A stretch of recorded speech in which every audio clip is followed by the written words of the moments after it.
Au commencement était la parole, et la parole est Christ. Radio Parole Vie. La radio qui donne la vie à travers la parole. Mbote shalom bien-aimés dans le Seigneur. Mbote chers papa et maman, chers frères et sœurs, chers auditeurs et auditrices de la radio Parole Vie, la RPV. Les beaucoup pasteurs, évangélistes, vos amis partout à travers le monde entier. Vos amateurs radio Parole Vie, vos partageants, vos amis, vos connaissances, vos relations. Bande konanga basi pe mibali. Tika kole sou masia Nazareth Nzambe ya solo pe ya bomo. Asala binongolo pe asala binobola. Merci bien-aimé dans le Seigneur. Tout est collecté internat lobby lundi par la grâce de Dieu. Bongo lelo to bandi serene biso enseignement au Malikambozali les conséquences de l'aveuglement spirituel. Merci bande que chaque lundi nous avons un temple de la foi en Christ de 12h à 14h. Nous avons une prière intense. Nous avons étudié à Gênes, dans le temple de la foi en Christ chaque lundi. Donc, nous avons banda mboka, tinda bande kona yoto sambela. L'église CFC et pas état nabiso Jean Paul Meta pasteur de la foi Zokamba. Ils ont 12 lundis où ils allaient dénommer Nazamulongi. Thème ils allaient ils te feront la guerre, mais ils ne te vaincront pas. Merci bien-aimé, tout sambeli. Seigneur, tu pèses merci. Les bako pèse me lebiso tata na butu tu pène tonga lelo. Ya okabuelo banayo Seigneur. C'est vrai, la Bible dit le juste sont délivrés par la connaissance. Tu simsi moi ou entre tes saintes mains, au lieu de santo. C'est pour la couronne katina biso en roi et en maître. Au nom de Jésus-Christ de Nazareth de Koloto Sambeli, Petolobi, Amen. Merci bien-aimés dans le Seigneur, nous lisons rapidement la parole de Dieu. Toza na 2 Rois chapitre 6, tout bas verset 18. La Bible dit ceci. Le Syrien descendit vers Élysée. Il adressa alors cette prière à l'Éternel. Daigne frapper d'aveuglement cette nation. Et l'Éternel les frappa d'aveuglement selon la parole d'Élysée. Verset 19. Élysée leur dit, ce n'est pas ici le chemin, et ce n'est pas ici la ville. Suivez-moi. Et je vous conduirai vers l'homme que vous cherchez. Et il les conduisit à Samarie. 18 versets suivants. Bien-aimé texte suivant, Ezana, Évangile selon Marc chapitre 8, verset 18. La Bible dit ceci. Avez-vous le cœur endurci, ayant des yeux, et ne voyez-vous pas, ayant des oreilles, mais n'entendez-vous pas, et n'avez-vous point de mémoire? La parole du Seigneur. Tika Yesu Messia Nazareth bien-aimé dans le Seigneur apambo le banaye ototiko tanga. Bien-aimé tobaki mamali kam tozolo bela. Ezali l'aveuglement, les conséquences de l'aveuglement spirituel. Bien-aimé dans le Seigneur, ba conséquences ezali tout simplement bambano. Ezolandi samana de kambo moko songolo to pempakala. Mais mes conséquences ezani ezali résultat ou ebimi na likambo moko songolo. Conséquence kozala positive et kokipe kozala négative. Mais aveuglement spirituel, il y a beaucoup plus de conséquences où ezali négative. Bien aimé parce que c'est un danger. Aveuglement spirituel, bien aimé dans le Seigneur, c'est un danger. Job a le bien aimé dans le chapitre 32 verset 8. En réalité, dans l'homme, c'est l'esprit. Bien aimé, en réalité, katina moto, ezamolimo. Et c'est le souffle du Tout-Puissant, bien-aimé dans le Seigneur, qui lui donne l'intelligence. Chers frères et sœurs, chers bien-aimés dans le Seigneur, Tobi Mamali Kamnabiso Zali, la conséquence de l'aveuglement spirituel. Bien-aimés dans le Seigneur, pour réaliser ton trouble l'aveuglement, tu en as deux sortes d'aveuglement. Tu en as aveuglement physique. Tu as un aveuglement spirituel. Mais tu n'as jamais collé directement un aveuglement spirituel sans pourtant t'expliquer c'est quoi l'aveuglement. Bien-aimé dans le Seigneur, c'est quoi l'aveuglement? Bon, tu remets beaucoup plus dans le domaine spirituel. Bien-aimé, l'aveuglement est allé privé du sens de la vue. Moutou est allé privé dans le sens yakomoni. Moutou est tout simplement privé à cause de l'anzoto makasi. À cause de la mayele na mutu, areflechisaka akoki mpe koloba alobaka mais azali tout simplement privé na vue na sens ya vue. Bien aimé dans le Seigneur, azomona te ana capacité ya omona te yona tobenga aveugle to pe mutu aza frappé na aveuglement.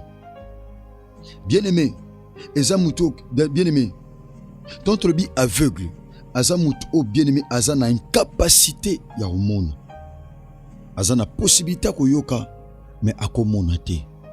Eza na bato ebele mon frère ma sœur ana capacité ya oyoka mais aomona te. Bien aimé dans le Seigneur, makome lobi miso ezali mwinda ya nzoto. Miso ezali mwinda ya nzoto. Mutu azomona te bien aimé dans le Seigneur, aza exposé na ba danger. Mutu aza frappé na aveuglement. Yaya azali exposé na ba danger. Akokwa na libulu, akokwa na sika moko mabe, akonyate pe ba nyataka te, akosimbe pe ba simbaka te. Pourquoi? Parce que aza aveugle. Mais ngene biso mon frère ma sœur, aveuglement spirituel est beaucoup plus dangereux que aveuglement physique. Qu'aveuglement physique. Mon frère ma sœur, et peut-être tu kotang. Dans le livre de Rois chapitre 6.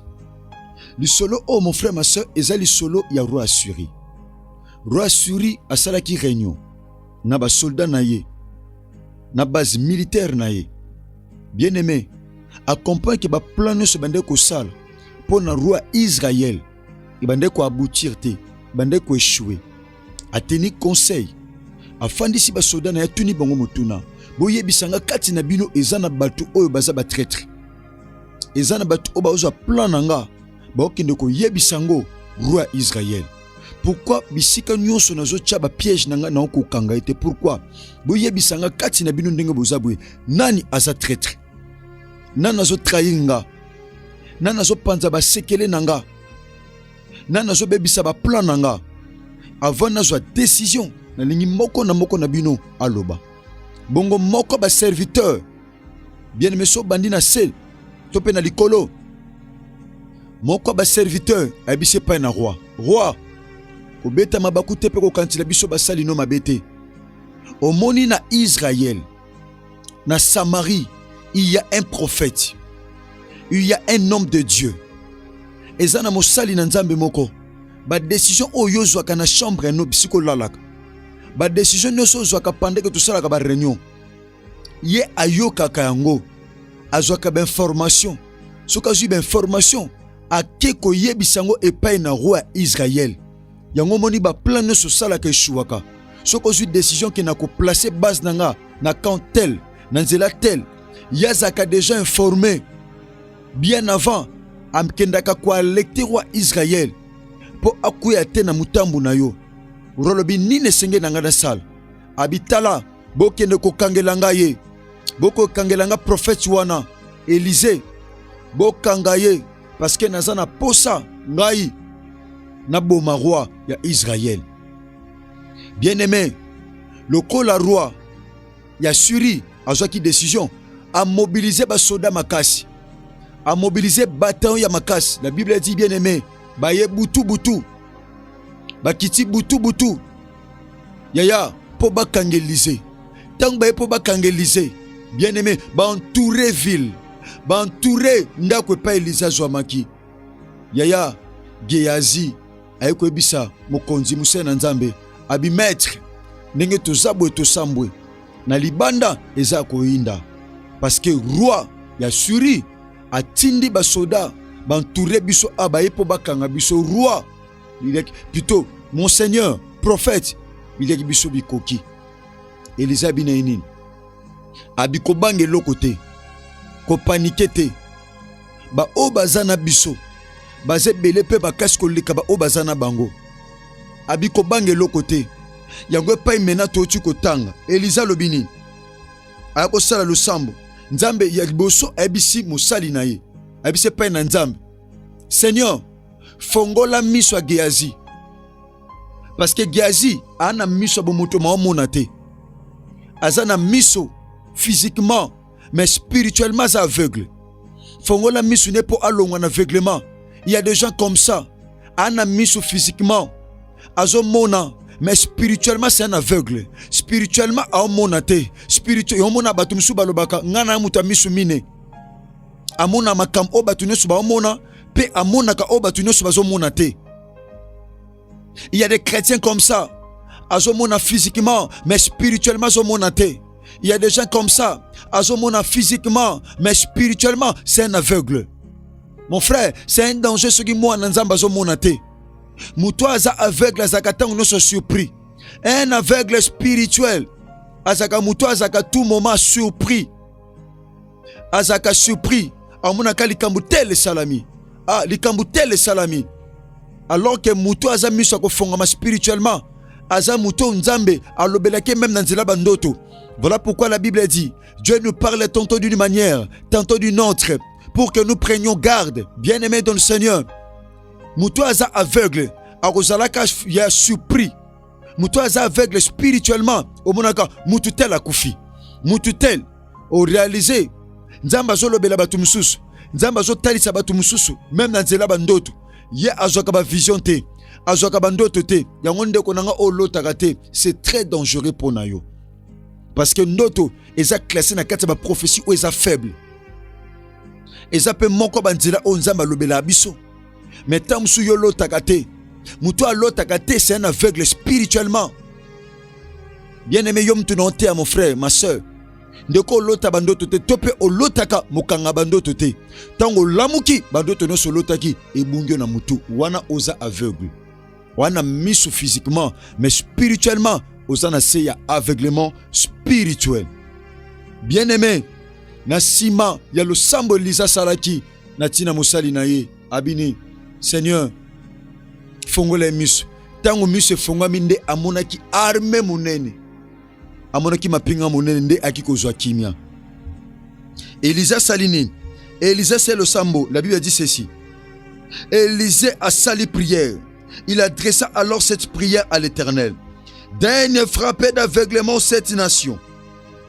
Et l'Éternel frappa d'aveuglement selon la parole d'Élisée. Asambelaki. Nzambe a frappé ba soda wana aveuglement, d'aveuglement po ba mona ete. Kaka ndenge musena nzamba sengaki, bazalaki frappé d'aveuglement, bazalaki na miso. Yaya, me ba mona sute. Baki ko luka Élisée po ba kangaye. Mais Élisée bimeli bango, abisi bango bo luka nani. Abito luka Élisée prophète, abitala bo landangai. Nakene ko laksa bino sika zali. Ne ba comprenez que wana Élisée. Pourquoi? Parce que bazaki na se aveuglement. Moutoua aza conduit na se aveuglement. Moutoua azo bika na se aveuglement. Aokota na libulu, aokangama na piège benemi na ye. Eza na bato belé, eza na bana nzambe belé pendant que non te son malam. Baza na se aveuglement. Pourquoi? Parce que bon monate.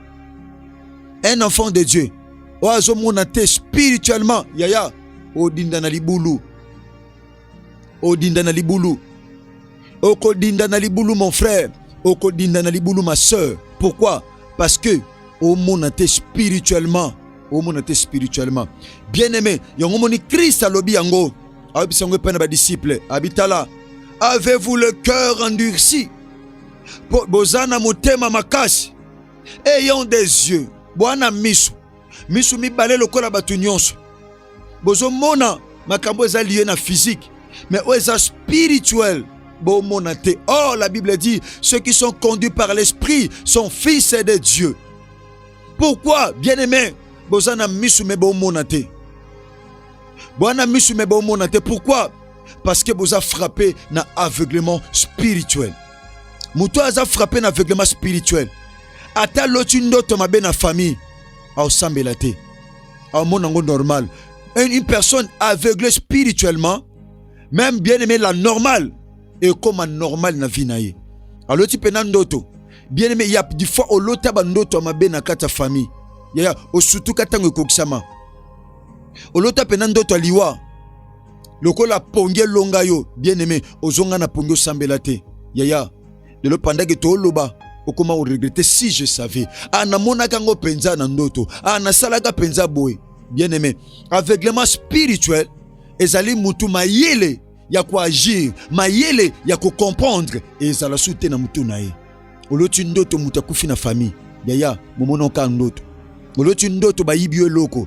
ya omono kaka ndoto oloti ndoto ndeko mwa lota ndoto ba injecter tonga ba tia produit mo songolo na nzoto amonongo ndoto lelo maladie Comment compliqué santé pourquoi alota ngo na ndoto ne sika détruire yango na nzalo sambo amono ka ndoto bien aimé dans le Seigneur yeah negisa ka bandoto totea ba matea bandoto atango mulai totea ngo mon frère totea ngo ma sœur totea ngo muto aza aveuglé yaya atanzamba zo lobela na ndenge nini yaya autika la jamais comprendre le langage nzambe pourquoi parce que Asa déjà aveuglé. Une personne aveuglée spirituellement ne peut jamais comprendre le langage de Dieu. Pourquoi? Parce que Dieu n'a pas un langage physique, mais Dieu a un langage spirituel.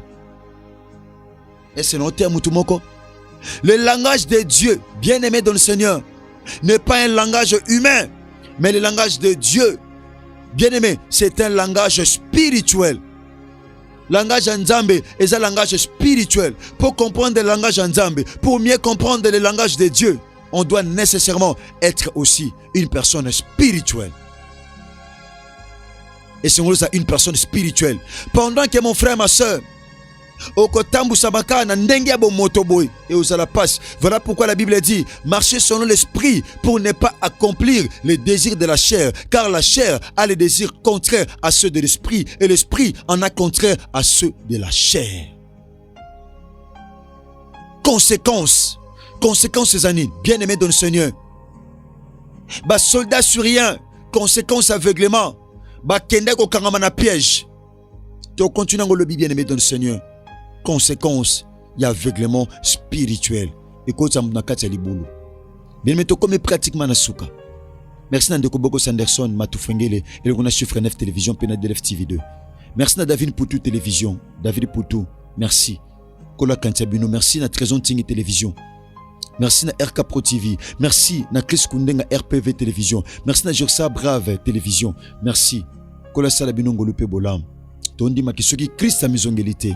Tokuta na bongo lobby na suite ya musala oyo toni makisoki Christ a mizongelite lobby to continue tika bolingo ngolope bolam ya Christ e bana kobila bino bande ko nangai numéro contact ezali plus 43 89 75 79 117 so Christ a mizongelite tokuta ni bongo lobby na numéro ya sika.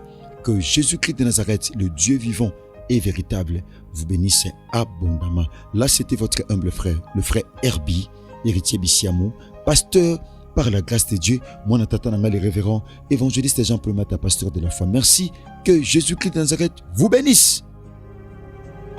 Au commencement était la parole, et la parole est Christ. Radio Parole Vie, la radio qui donne la vie à travers la parole.